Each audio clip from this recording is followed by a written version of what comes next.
I'm working on the air compressor that's been helping me for years. It's made by Alltrade TRADESPRO, 5-gallon, 115 max PSI. And what else can it say? 4.3 something there. 5 gallons, 4.3 scam or something.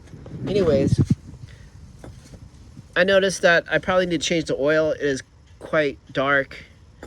Pull this plug out, suck it out. I think I need to put in like SAE 30 non-detergent oil, ISO 100.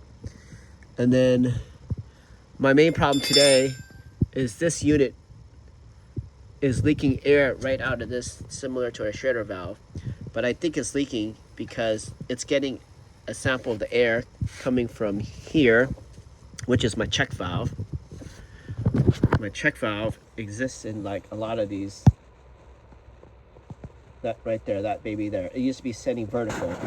So I'm gonna remove